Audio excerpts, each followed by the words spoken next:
I think আমি প্রথম বরিশালে যার খুব একটা বিএম কলেজে আসা হয় না, যদিও এর কোনো স্পেসিফিক রিজন নেই। আমি আমার টোটাল লাইফ হয়তো বা 3 থেকে 4 বার বিএম কলেজের এই ক্যাম্পাসে ঢুকেছি। তাও আমার একটা ফ্রেন্ড ছিল মুক্তি, ও যখন এখানে পড়তো তখন। আজকে আসার রিজন হচ্ছে এই ছোট বোনটা বলছিল যে চলো আপু আমরা একদিন বিএম কলেজের ক্যাম্পাসে আড্ডা দিই, ওদের ক্যাম্পাসটা অনেক সুন্দর। অ্যান্ড এটারও একটা রিজন আছে, সেটা হচ্ছে আমার এই ছোট বোনটা বিএম কলেজে অ্যাপ্লাই করেছে। সো ওর যদি এখানে চান্স হয়ে যায়, সো ক্যাম্পাসটাও একটু এক্সপ্লোর করতে চাচ্ছে যে কেমন কি। আমার লিটারেলি মনে নেই যে এর আগে আমি যখন আসতাম তখন বিএম কলেজের কোন গেট থেকে ঢুকেছিলাম, কারণ ওদের ক্যাম্পাস যেহেতু অনেক বড়, গেটও অনেকগুলা, তার মধ্যে ফার্স্ট গেট সেকেন্ড গেট কোনটা I literally have no idea. আমি কোথাও গেলেই আমার প্রথমে ক্ষুধা লাগে, সো আমার নজর থাকে ওই দিকে যে আশেপাশে কোথায় খাবার আছে, কি খাওয়া যায়। সো এরকমই আমরা ক্যাম্পাসের মধ্যে যখন হাঁটছিলাম তখন দেখলাম একটা ঝালমুড়ির ভ্যান। সো এটা দেখে একটু থামলাম যে ঠিক আছে ফার্স্টে একটু ঝালমুড়িটা ট্রাই করে দেখি। এটা ভালো ছিল।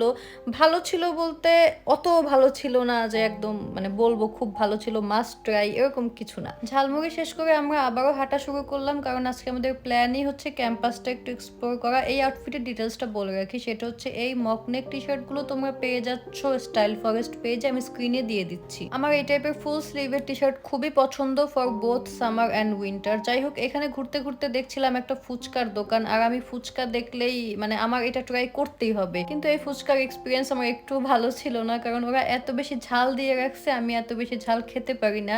বাট ইটস ওকে, যেহেতু একটা জায়গায় নতুন এসেছি, ইটস নট ইম্পর্টেন্ট যে এখানে সব কিছু ভালো লাগতেই হবে। সো আমি জাস্ট কোনো রকম 2-3 পিস এখানে খেয়েছিলাম, অ্যান্ড দেন দেখলাম যে হালকা হালকা বৃষ্টি নামছে। আচ্ছা, এখন কিন্তু উইন্টারের মধ্যে বৃষ্টি আই থিঙ্ক সব এলাকায় আছে, তাই না? আমাদের বরিশালে তো অলমোস্ট 2 দিনই বৃষ্টি ছিল। যাই হোক, এখানে একটা বাদামের ভ্যান ছিল। এখানে আমি সব আইটেমের নামও জানি না, কিন্তু আমার এখানে বাদাম বাহারটা খুব পছন্দ। এখান থেকে কিছু জিনিস নিয়ে আমরা এই মাঠে একটু বসেছিলাম, আর এখানে ফুটবল খেলা হচ্ছিল, ওটাই দেখছিলাম। আমার ছোট বোনটা এখানে খুরমা খাচ্ছিল অ্যান্ড আমি খাচ্ছিলাম বাদাম বাহার। আচ্ছা, এই জিনিসটাকে তোমরা তোমাদের এলাকায় কি বলো? মানে আমরা নর্মালি বরিশালেরা বলি খুরমা।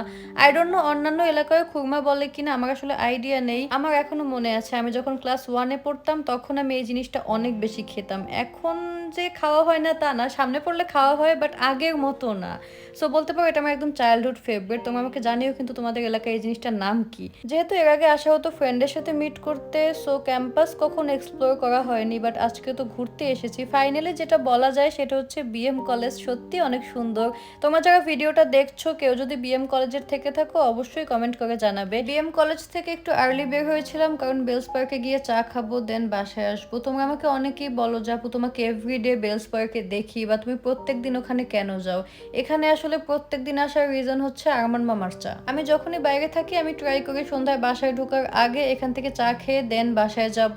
সো আজকেও ব্যতিক্রম কিছু না, আমরা এখানে খাচ্ছিলাম মালাই চা। আর এই চায়ের রিভিউ কি দিব, যেহেতু আমি প্রত্যেক দিন এখানে চা খেতে আসি, সো ডেফিনেটলি এটা আমার ফেভারিট চা। চা খাওয়া শেষ করে আমরা একটু হাঁটাহাঁটি করছিলাম। এখন অলমোস্ট সন্ধ্যা, বাসায় যেতে হবে। যখন বের হব তখন দুই বড় ভাইয়ের সাথে দেখা, অ্যান্ড এদের সাথে কথা বলা শুরু করলে না কথা শেষ হয় না। যেহেতু সবাই একটা শহরেই থাকি, সো থাকে না আশেপাশের অনেক টপিক থাকে কথা বলার। যাই হোক, আজকের দিনটা না আসলেই অনেক ভালো ছিল, অ্যান্ড তোমরা আমাকে জানাবে ভিডিওটা তোমাদের কাছে কেমন লেগেছে। তোমরা সবাই অনেক ভালো থাকো অ্যান্ড ঠান্ডার মধ্যে সেফ থাকো। টাটা।